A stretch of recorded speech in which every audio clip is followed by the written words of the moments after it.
There's a pattern in history that no one talks about. Civilizations rise. They flourish. They build monuments that defy explanation. And then overnight they vanish. Not gradually. Not through slow decline. They disappear so completely that for centuries, no one even knows they existed. You were taught about Rome, about Greece, about Egypt, but there are 13 others. 13 empires that controlled continents, built cities that rivaled anything in the ancient world, and then were erased so thoroughly that their names don't appear in a single textbook. This isn't speculation. The evidence is buried in archaeological sites your teachers never mentioned, in documents locked in museum basements, in ruins that governments tried to hide. And when you see the pattern, when you understand why these civilizations were erased, you'll never look at history the same way again. Let me take you somewhere. It's the year 1200 BC. You're standing on the coast of what we now call Turkey. The Bronze Age is at its height. Mighty empires control trade routes that span 3 continents. The Hittites command an army that rivals Egypt. Cities glitter with bronze and gold. Scribes record everything in languages that will take 3,000 years to decipher. And then, in the span of a single generation, it all ends. Not just the Hittites, the Mycenaeans, the Kassite dynasty, the Middle Assyrian Empire. All of them gone. Cities burned. Palaces abandoned. Writing systems forgotten. The archaeological record calls it the Bronze Age collapse. But that's just a name for something we don't understand. Because here's what they don't tell you. These weren't primitive societies destroyed by barbarians. These were advanced civilizations with metallurgy, international trade, diplomatic correspondence, and engineering that wouldn't be matched for 1,000 years.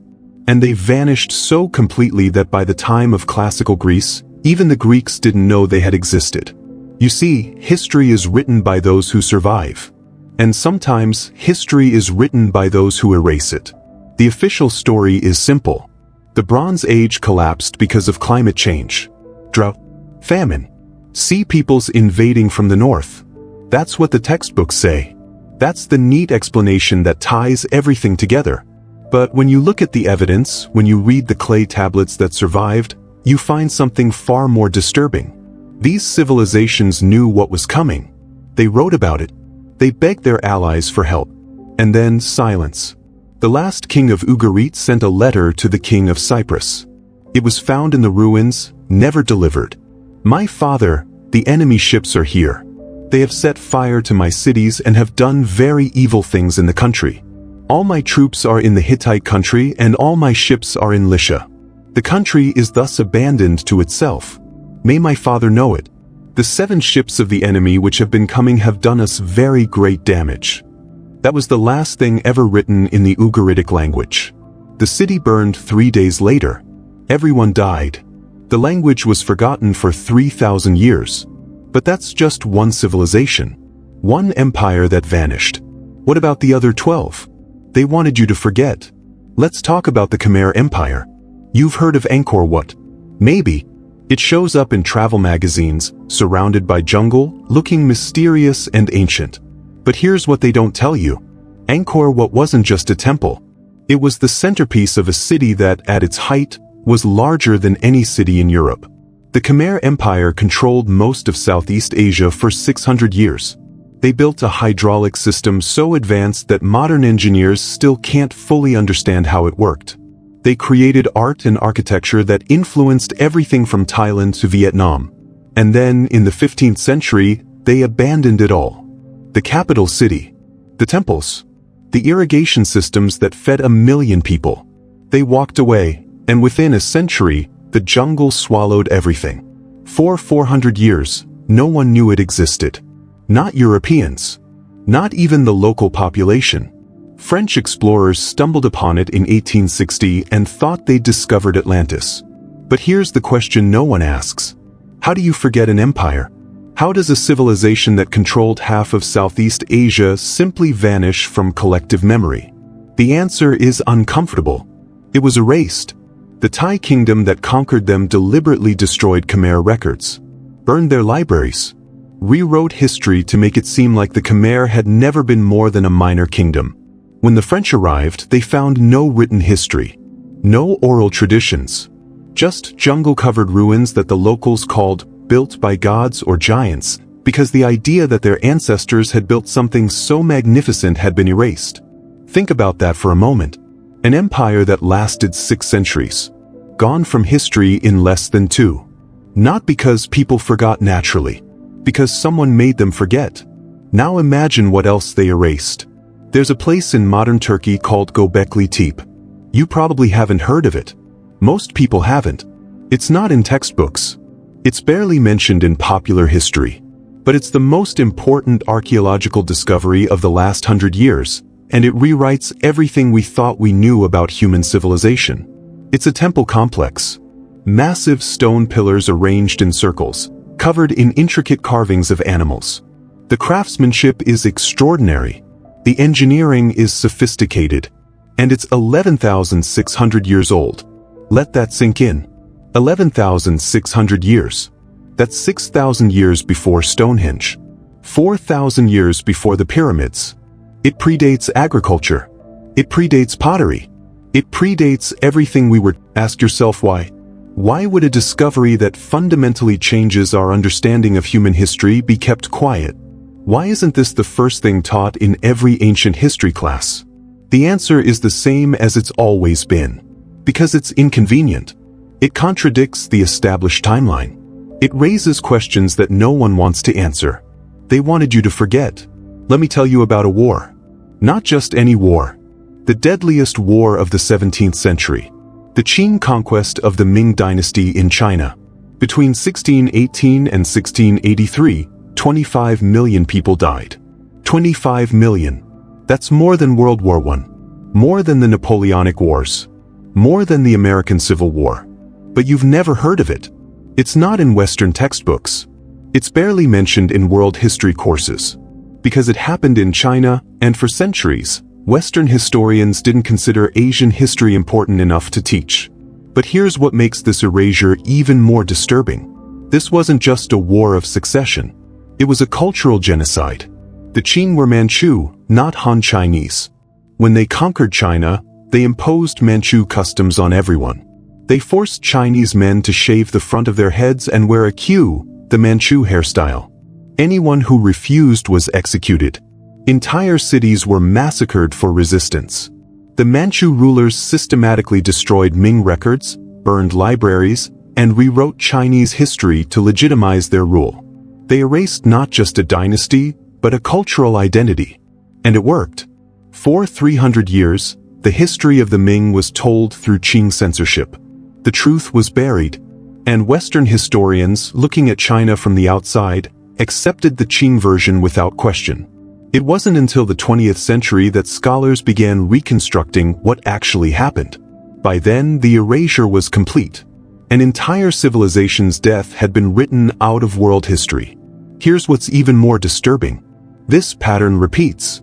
Over and over. Throughout history. Conquerors don't just defeat their enemies. They erase them. They burn their books. They destroy their monuments. They rewrite their history. And within a few generations, it's as if the conquered civilization never existed. You were taught that history is about learning from the past. But history is actually about controlling the present. And the best way to control the present is to control what people think about the past. Let's go back further. To a civilization you definitely weren't taught about. The Norte Chico civilization of Peru. It flourished from 3000 to 1800 BC. That makes it contemporary with ancient Egypt. Contemporary with Mesopotamia. But it developed completely independently on the other side of the world. They built pyramid complexes. They created intricate irrigation systems. They established trade networks that spanned thousands of miles. And here's what makes them unique. They did it without pottery, without writing, without any of the markers that archaeologists traditionally use to identify advanced civilization. For 100 years, archaeologists walked right past their ruins, assuming they were natural hills. It wasn't until the 1990s that anyone realized what they were looking at. And even now, most people have never heard of Norte Chico. Because it doesn't fit the narrative. For centuries, Western historians taught that civilization began in Mesopotamia and spread outward, that all human advancement came from the Middle East and Mediterranean. Norte Chico proves that's wrong. Civilization developed independently in multiple places. Advanced societies existed in the Americas thousands of years before Columbus. But admitting that would mean admitting that Western historians got it wrong for centuries. It would mean rewriting textbooks, changing curricula, acknowledging that indigenous American cultures were just as sophisticated as anything in Europe or Asia. So instead, Norte Chico remains obscure, mentioned briefly in specialized academic journals, ignored by popular history, erased through omission. They wanted you to forget. Now let me tell you about something that will make you question everything you know about ancient technology. Roman concrete. You've seen Roman buildings, the Pantheon, the Colosseum, aqueducts that still carry water after 2,000 years.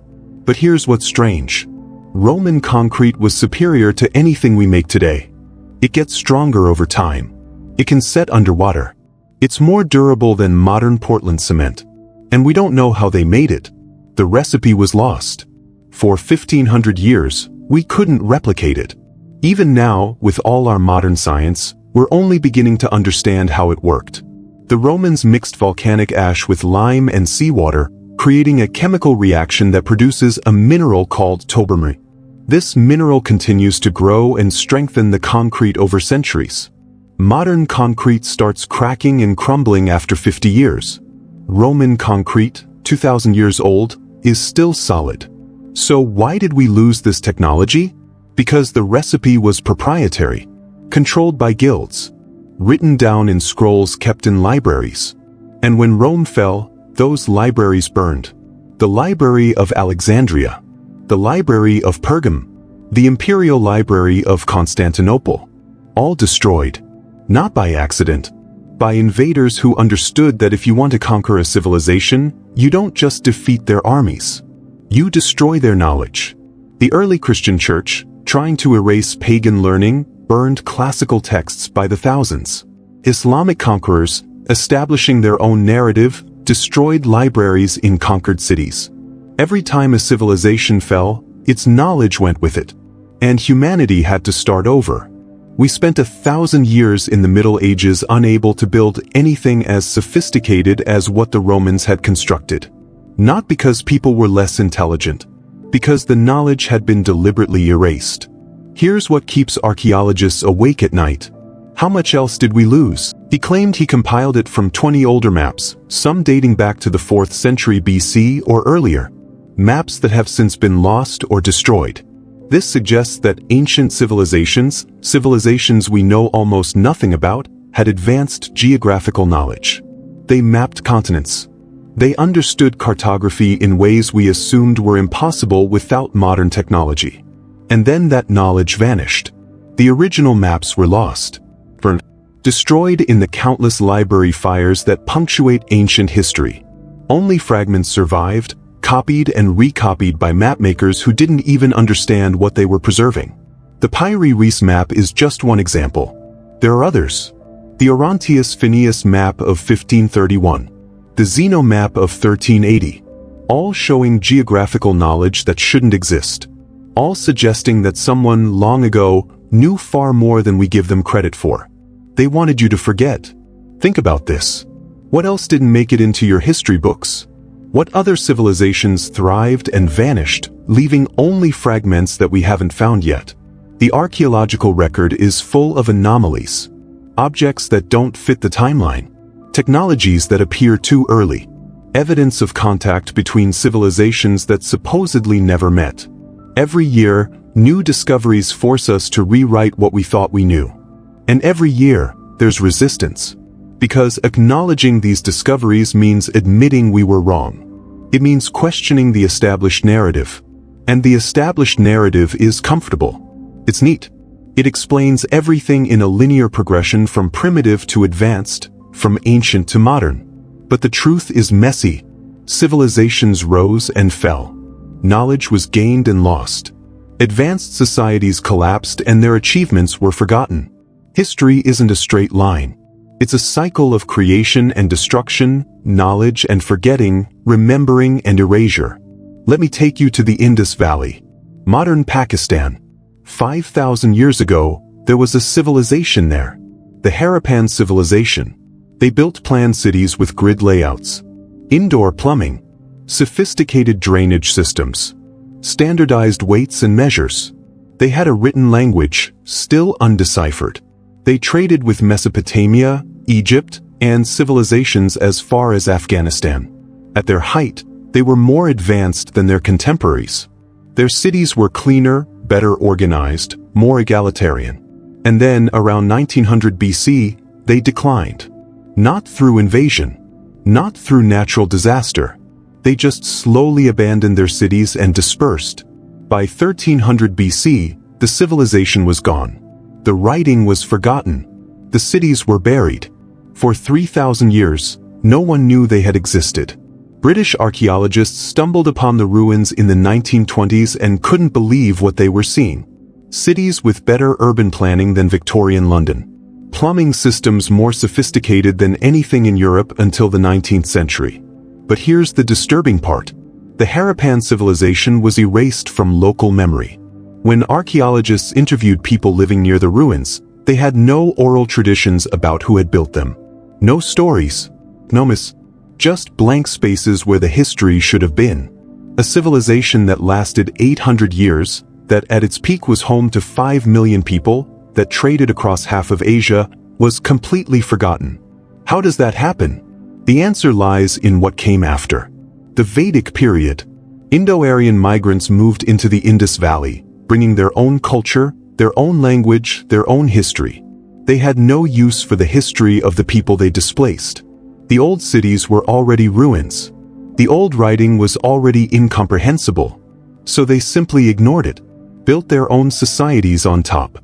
And within a few generations, the memory was gone. History belongs to whoever tells the story.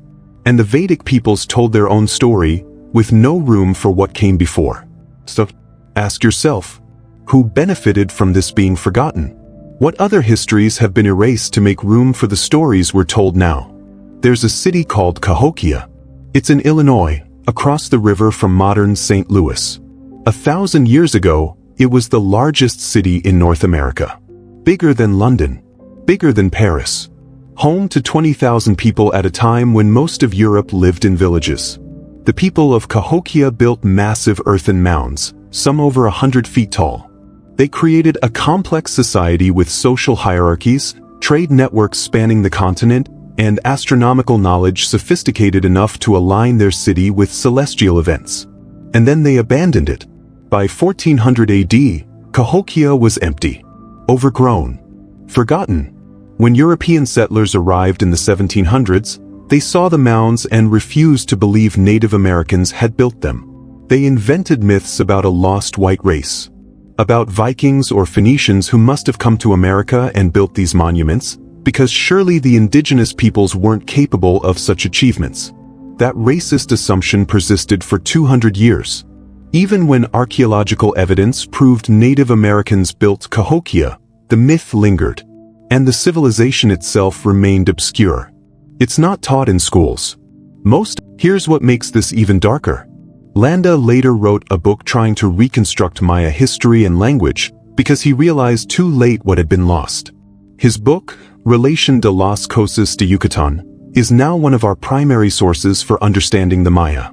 The man who burned their books became our main source for their history. Think about that irony.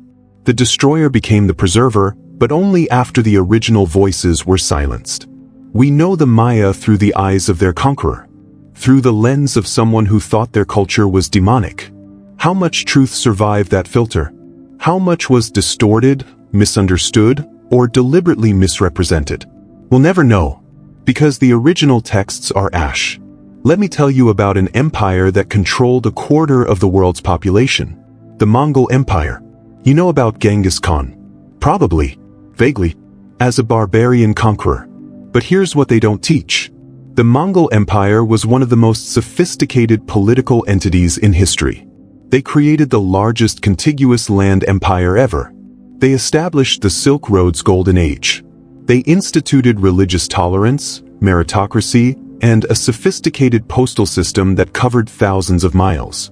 Under Mongol rule, a person could travel from Beijing to Baghdad carrying gold and never fear robbery, because the Mongol legal system was that effective. They promoted trade, science, and cultural exchange on a scale that wouldn't be matched until the modern era. And yet, the historical narrative portrays them as barbarians. Because history is written by their victims. The Chinese, the Persians, the Russians, all conquered by the Mongols, wrote the histories that survived. And they wrote about the destruction, the violence, the terror, which was real. The Mongols were brutal conquerors. But they were also innovative administrators. They absorbed the best of every culture they conquered. They were religiously tolerant in an age of religious wars. They elevated people based on ability, not birth. But that side of the story was suppressed. The Ming dynasty, which overthrew the Mongols in China, systematically destroyed Mongol records and rewrote history to portray the Yuan dynasty as a period of foreign oppression. Russian historians, writing centuries after the Mongol invasions, remembered only the destruction. Persian sources focused on the massacres. The full complexity of Mongol civilization was erased, leaving only the image of mounted warriors burning cities. It's not entirely false, but it's not complete. And the incompleteness is itself a form of erasure. They wanted you to forget. Now let's talk about something that happened much more recently. Something within living memory. The Herero and Namakwa genocide in German Southwest Africa, modern-day Namibia.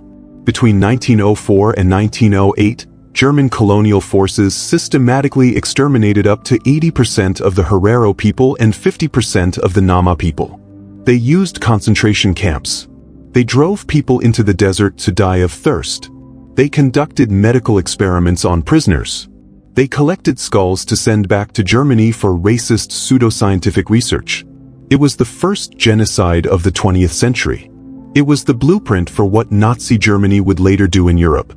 And it was almost completely erased from history. Germany didn't officially acknowledge it as genocide until 2015. For over a century, it was barely mentioned in German textbooks. It wasn't taught in schools. German historians called it a colonial war or uprisings rather than genocide. Because acknowledging it would mean acknowledging the continuity of German colonial violence, the direct line from African genocide to the Holocaust. It would mean paying reparations. It would mean confronting uncomfortable truths about how European colonialism operated. So instead, it was forgotten. Deliberately. Systematically. Germans born in the 1960s and 70s grew up learning about the Holocaust but not about Herero genocide. The victims' descendants live in poverty in Namibia while the skulls of their ancestors remained in German museums until recently. Some were only returned in 2018. This wasn't ancient history. This was 100 years ago. And it was still erased. Still forgotten. Still taught as something minor, something peripheral, something that didn't really matter in the grand narrative of 20th century history. Ask yourself, if they can erase a genocide from a century ago, what else have they erased from centuries or millennia past? There's a technology that vanished and historians still argue about why. Greek fire. The Byzantine Empire's secret weapon. A liquid that burned on water. That couldn't be extinguished with water, only with sand or vinegar. Ships doused with Greek fire would burn to the waterline. Armies would flee in terror at the sight of it. It gave the Byzantines military superiority for centuries. The formula was a state secret, known only to the ruling family and a few trusted chemists. And then, around the 13th century, it vanished. The knowledge was lost. No one knows exactly what it was. Modern chemists have theories. Naphtha, quicklime, sulfur, pine resin. But the exact formula died with the Byzantine Empire. When Constantinople fell in 1453, the secrets of Greek fire fell with it.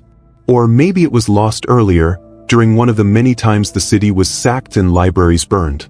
The point is, a technology that defined an empire's military power for 400 years simply vanished from human knowledge. We have descriptions of what it did, detailed accounts of battles where it was used. But we don't have the recipe. It was too secret. too closely guarded. And when the civilization that created it fell, the knowledge fell with it. This is the danger of secrets, of knowledge controlled by elites, of information locked away from the masses. When the gatekeepers die, the gates stay closed forever. How much else died with them? How many other ancient technologies, ancient sciences, ancient wisdoms were lost because they were kept secret? Because they were written in languages that were forgotten? Because the libraries that held them burned? They wanted you to forget.